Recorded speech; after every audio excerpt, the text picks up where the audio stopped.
Olá pessoal, estou de volta. Mais um vídeo aí dessa série de introdução à inferência estatística, não é? Como prometido, agora eu vou apresentar para vocês uma aula só de exemplos, né, relacionados aos testes de hipóteses que nós estudamos aí, tá? Antes de iniciar a aula, claro, eu peço que vocês se inscrevam no canal. Então, eu pretendo adicionar algumas coisas novas no canal e vai ser importante ter vocês inscritos para acompanharem, né? E vamos então iniciar aí com um exemplo.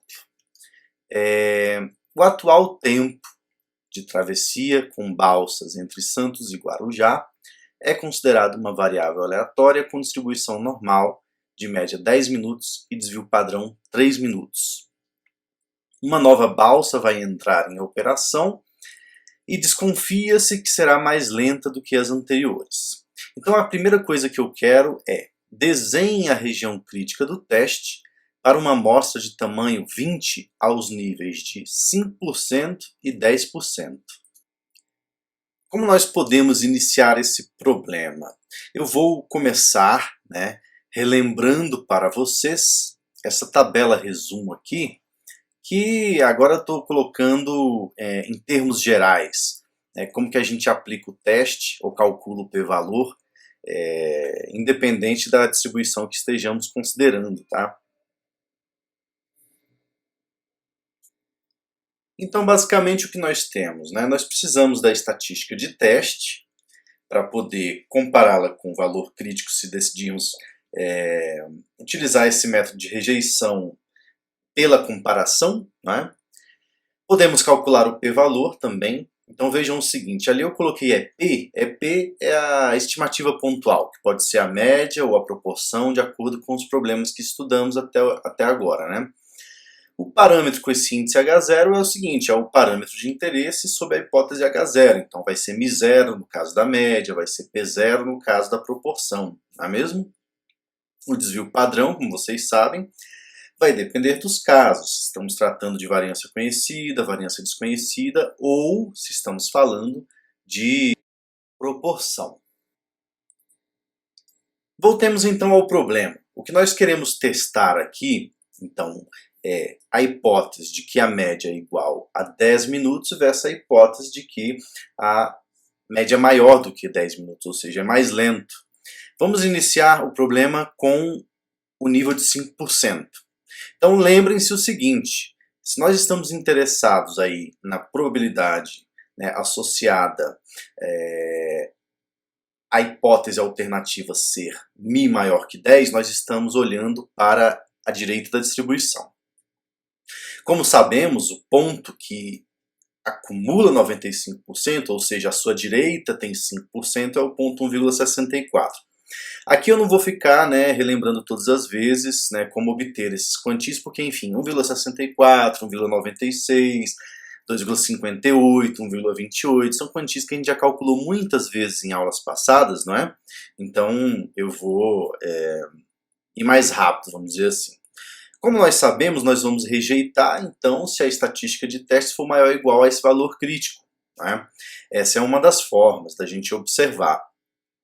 Se eu quero construir a região crítica, basta eu resolver essa equação para x barra. Ou seja, eu passo esse desvio padrão multiplicando, passo o menos 10 para o outro lado somando e ficamos com a região crítica dada por essa expressão. Se vocês resolverem, vocês vão encontrar então que a gente rejeita H0 se o x barra for maior ou igual que 11,10. Ou seja, pessoal, para o nível de 5%, a nossa região crítica ela pode ser dada desta maneira. Então a região de aceitação está à esquerda de 11,10 e a região crítica está à direita de 11,10. O mesmo nós podemos fazer para o nível de 10%. Muito bem, eu vou apagar aqui para a gente poder continuar. Já temos aqui a região crítica ao nível de 5%. Ao nível de 10%, lembrem-se que o ponto que acumula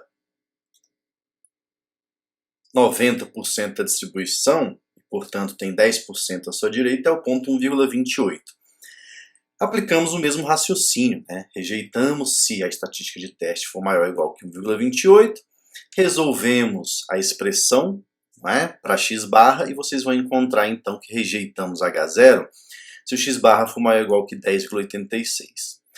Então nossa região crítica vai ser dada por esta figurinha, beleza? Muito bom, pessoal. Então está respondida a primeira pergunta. Em seguida eu pergunto a vocês o seguinte: o que podemos concluir aos níveis de 5% e 10% se a amostra gerou uma média de 10,98? Muito bem, então vejam só. 10,98, né, como eu acabei de passar aí para vocês graficamente, nós podemos responder a essa questão pelas nossas figurinhas das regiões críticas, né? De modo que nós rejeitamos, né, ao nível de 10% e não rejeitamos ao nível de 5%. Lembrem-se que nós podemos resolver esse mesmo problema, né, fazendo diretamente na equação. O que eu quero dizer com isso? Se eu não quisesse encontrar a região crítica, eu poderia simplesmente fazer o seguinte: ao nível de 5%, eu rejeito se a estatística de teste for maior ou igual que 1,64. Como foi dado aí 10,98, a gente pode calcular então 10,98 menos 10 dividido por raiz de 9 sobre 20. Aí vocês vão encontrar que esse valor é 1,46, que é menor que 1,64, portanto, não rejeitando H0. Já ao nível de 10%, se vocês fizerem a comparação, de novo, né? Então nesse caso 1,46 é maior do que 1,28. Ou seja, nós rejeitamos H0, tá certo? Então nós sempre temos,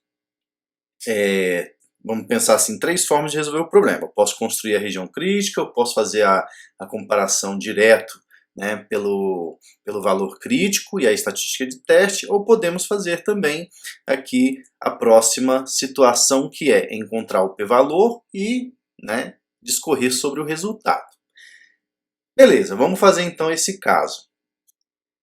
Lembrem-se que o jeito mais fácil da gente iniciar o problema de p-valor é lembrar que o p-valor é a probabilidade de observar valores tão ou mais extremos do que o fornecido pela amostra. No nosso caso, nós estamos querendo olhar para a direita. Portanto, nós queremos saber a probabilidade da média ser tão ou maior do que 10,98, né, que é o valor que nos foi dado na questão anterior, dado que H0 é verdadeiro. Não é mesmo? Muito bem. Então, o que a gente faz? A gente calcula a estatística de teste, né, porque é a mesma coisa que normalizar, aliás, padronizar o valor 10,98. Subtrai a média, que a gente está supondo como sendo 10, e divide pelo desvio padrão. A gente já sabe que esse valor é 1,46. Então, basicamente, o que eu quero é a probabilidade de uma normal padrão ser maior ou igual que 1,46. Né? Muito bem. Como é que eu faço, então? Vocês podem fazer isso, né, lógico, olhando na tabela, e podem também fazer utilizando o R. Né? Como eu já fiz isso muitas vezes, eu vou dar logo o valor direto aqui. Então, se vocês fizerem, vocês vão encontrar aproximadamente 7,2%. Beleza, pessoal? Então, vamos lá. Vamos para mais um problema.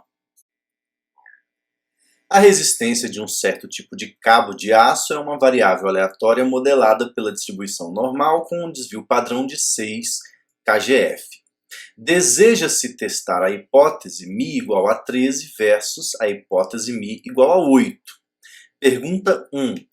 Desenhe a região crítica do teste para uma amostra de tamanho 25 aos níveis de 1% e 3%. Ok? Então vamos lá. O que nós queremos testar? Nesse caso, né, já está dito no próprio texto da questão. Nós queremos testar a hipótese μ igual a 13 versus a hipótese μ igual a 8. O legal aqui, a dica, né, é você observar o seguinte: como nós temos testado igual versus maior versus menor, maior igual versus menor, maior igual, menor igual versus maior, enfim, todas aquelas situações, μ igual a 8 é equivalente a μ ser menor que 13. É assim que a gente resolve quando estiver diante dessas situações, vocês verem nos livros, tá? É muito fácil demonstrar isso. Como nós queremos ao nível de 1%, inicialmente, vamos repetir aquelas nossas ideias, tá? Então, vocês podem facilmente encontrar, né, por meio das técnicas que a gente já discutiu, que o ponto que acumula 1% de probabilidade é o ponto menos 2,33. Aí aqui, vocês percebam o seguinte, eu estou pegando agora, diferentemente da questão anterior, o ponto que acumula 1%. Por quê? Porque eu estou olhando à esquerda da distribuição, ou seja, eu quero o ponto, né, acumulando 1%, e não o ponto que acima dele dá 1%, o que seria feito se fosse na questão anterior, que a gente estava olhando para igual versus maior. E aí basta vocês lembrarem, né, que nós rejeitamos a hipótese quando a estatística de teste é menor ou igual ao valor crítico. Analogamente ao que fizemos, né, a gente resolve essa equação, tá certo? Para x barra, e fazendo essa expressão aqui, né, que é resultante da de cima, vocês vão encontrar então que a gente rejeita x barra ao nível de 1% se o x barra, né, que é a média amostral, for menor ou igual que 10,20. Obtemos então esta região, né, crítica do teste, conjuntamente à região de aceitação. Para o nível de 3%, né, eu vou apagar aqui, informar que estamos tratando do caso 3%, e vocês podem, né, também buscar que o valor que acumula 3% é menos 1,88. Repetimos as mesmas ideias, então rejeitamos se a estatística de teste for menor ou igual que menos 1,88, que é o valor crítico, resolvemos a expressão, obtendo aí x barra menor ou igual a 10,74. E aí temos então desta forma os nossos desenhinhos, né, com a região crítica e a região de aceitação.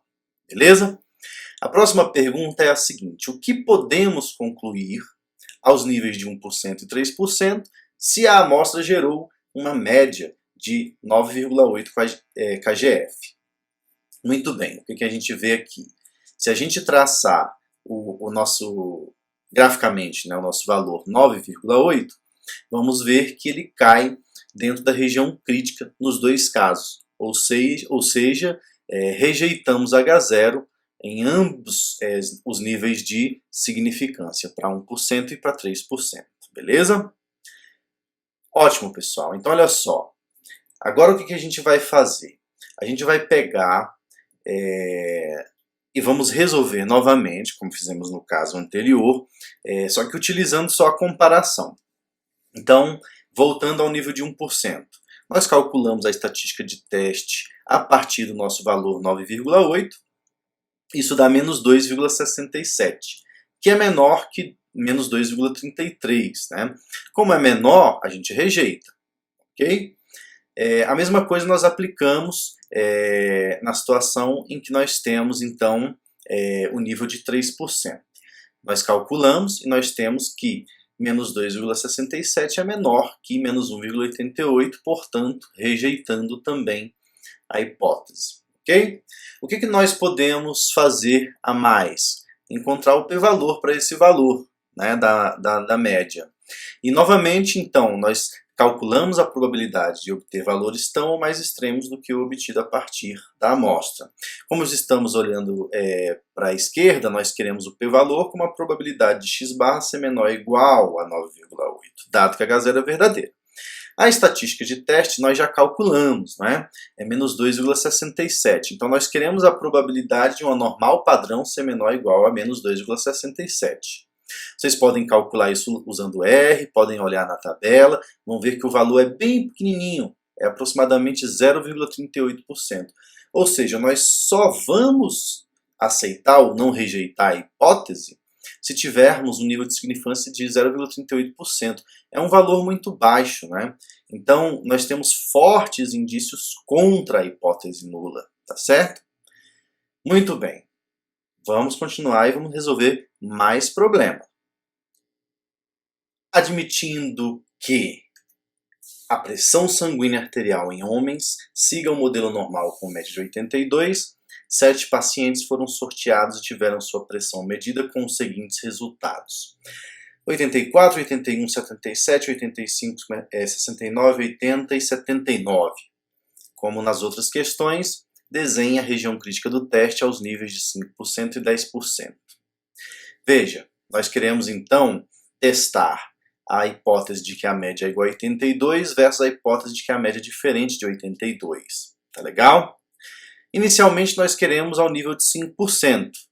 Agora o que vocês têm que observar, pessoal?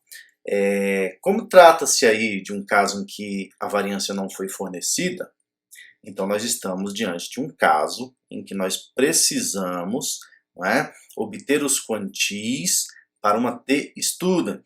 Não é? Agora também tem outra questão, nós estamos olhando para os dois lados da distribuição. Ou seja, como eu estou ao nível de 5%, eu quero que a esquerda da distribuição eu tenho 2,5%, a direita eu tenho 2,5% também, de modo que no total dê 5%. Ou seja, eu quero encontrar esse ponto aí, que é o ponto 2,3646, que vocês já sabem. Podem encontrar esse ponto tanto utilizando a tabela, né, que eu forneci para vocês, como por meio do R, tá certo? Outra coisa importante quando nós tratamos aí dessa variância desconhecida é que nós precisamos calcular, não é? Qual que é a média dessa amostra e qual que é o desvio padrão dessa amostra. Já ensinei vocês também a fazerem isso, utilizando o R, não é mesmo? Vocês também podem fazer utilizando a calculadora de vocês, não tem problema nenhum. E se vocês fizerem as contas, vocês vão obter o seguinte, né? X barra igual a 79,29 e S igual a 5,31. Nós podemos, então, utilizar o mesmo raciocínio de sempre. Rejeitamos H0 se, agora vejam, o módulo da diferença entre a média amostral e a hipótese nula, né, a média na hipótese nula, dividido pelo desvio padrão, for maior ou igual que o valor crítico. Resolvendo essa equação, vocês vão encontrar que nós rejeitamos H0 se x barra for menor ou igual a 77,25 ou maior ou igual que 86,75. Então temos aí nossa região, né, crítica do teste ao nível de 5%. Para o nível de 10%, nós vamos fazer a mesma coisa. Então, eu preciso encontrar o ponto agora que a esquerda acumule 5% e a direita também. Então, esse ponto, né, vocês podem procurar, é o ponto de 1,8946. Novamente, aplicando na nossa equação, né, podemos resolvê-la obtendo que nós rejeitamos H0 se o x barra for menor ou igual que 78,20 ou maior ou igual que 85,80. Beleza? Ótimo. Temos aí as regiões para os dois níveis de significância.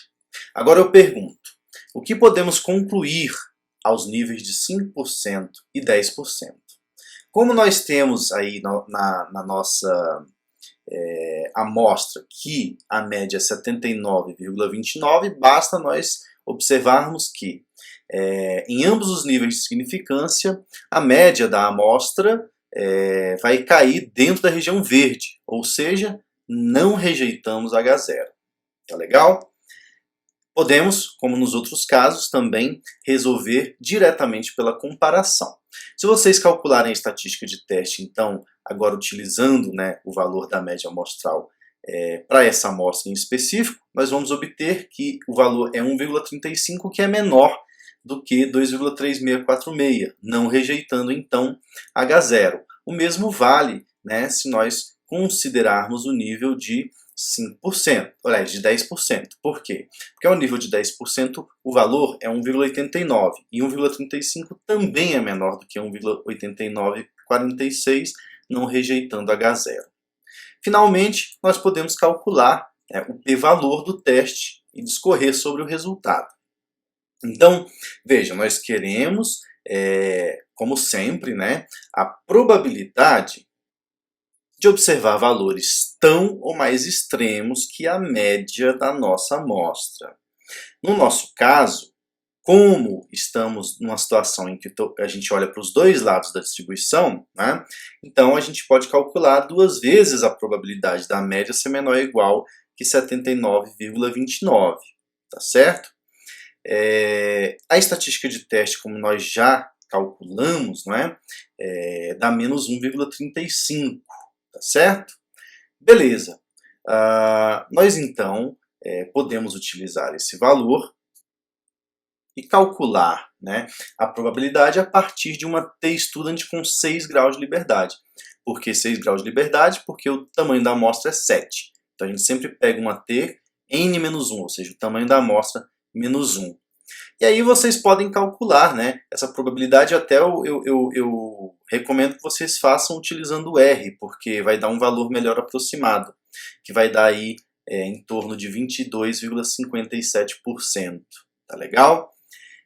Um valor bastante alto, né, de modo que nós temos fortes indícios a favor da hipótese nula, né, ou seja, de que a pressão sanguínea aí é de 82 em média. Beleza, pessoal? Vamos então a um próximo problema. Uma emissora de TV afirma que 60% dos televisores estavam ligados no seu programa especial do último domingo. Uma rede competidora contesta essa afirmação e decide usar uma amostra de 200 famílias para comprovar um percentual menor de espectadores. Desenhe a região crítica do teste aos níveis de 1% e 5%. Veja, o que nós queremos testar aqui é a hipótese de que a proporção é 0,6 versus a hipótese de que é menor do que 0,6, correto?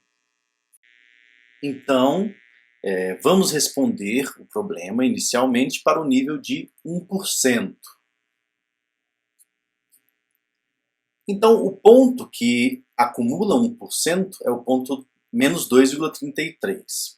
Nós sabemos, então, né, que para rejeitar H0, basta nós fazermos aí a comparação onde nós subtraímos, né, da proporção amostral o valor nulo, que é 0,6, e dividimos pelo desvio padrão. No caso, vai ser o quê?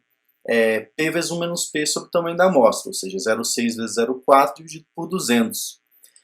Se vocês resolverem essa equação, vocês vão encontrar que nós rejeitamos se o P chapéu for menor ou igual que 0,51, obtendo então nossa primeira, né, região. Ao nível de 5%, vamos apagar aqui, né? O ponto que acumula 5% é menos 1,64. Lembrando, aqui eu estou fazendo sempre o valor à esquerda porque nós estamos testando igual versus menor. De novo, nós podemos fazer a comparação pelo teste, né? E obter, resolvendo essa equação, que nós rejeitamos se o P chapéu for menor ou igual que 0,54, obtendo aí a nossa segunda região. Ok, eu pergunto agora o que podemos concluir aos níveis de 1% e 5% se 106 famílias afirmaram que estavam assistindo ao programa. Vejam só, a primeira coisa que nós temos que fazer é, então, estimar o valor, né, da proporção. Se 106 de 200, né, estavam assistindo, a nossa estimativa vai ser 106 dividido por 200, que é igual a 0,53 ou, né, aproximadamente aí, 53%. E aí nós temos a seguinte situação. Nós rejeitamos ao nível de 5% e não rejeitamos ao nível de 1%. Tá legal? Bom, como sempre, nós podemos responder o mesmo problema olhando direto para a comparação. Então, percebam, né? Se a gente voltar aqui ao nível de 1%, ao calcular a nossa estimativa, a nossa estatística de teste a partir da estimativa, nós obtemos então que 0,53 menos 0,6 dividido pelo desvio padrão é menos 2,02, que é maior do que menos 2,33. Então, não rejeitamos H0. Agora, se eu pegar a mesma coisa, né, só que tomando como referência 5%, daí menos 2,02 é menor do que menos 1,64, então nós rejeitamos o H0, tá certo? Finalmente, né, vamos responder a última questão. Vamos encontrar o p-valor do teste e discorrer sobre o resultado. Como sempre, nós calculamos o p-valor por meio da probabilidade de observarmos valores tão ou mais extremos do que o observado na nossa amostra. Como estamos olhando à esquerda, nós queremos então a probabilidade do p-chapéu ser menor ou igual a 0,53, dado que H0 é verdadeiro. A estatística de teste nós já calculamos, não é? Menos 2,02, então nós queremos, a partir da normal padrão, a probabilidade de ser menor ou igual que menos 2,02. Se vocês calcularem, então, utilizando a tabela ou o R, vão encontrar um valor aí de aproximadamente 2,2%. É um valor baixo, né? 2,2%, de modo que nós temos, então, indícios contra a hipótese nula. Tá legal, pessoal? Muito bem, era isso que eu queria trabalhar com vocês. Nós estudamos nesta aula, né, o teste de hipóteses para a média com variância conhecida, variância desconhecida e proporção. Não deixem de acompanhar o site passeioaleatório.com, que também pode ser acessado por meio do QR Code. Peço, como sempre, que não deixem de acompanhar o canal e que assistam outros vídeos da série de Introdução à Inferência Estatística. Um abração para todos vocês e até a próxima aula.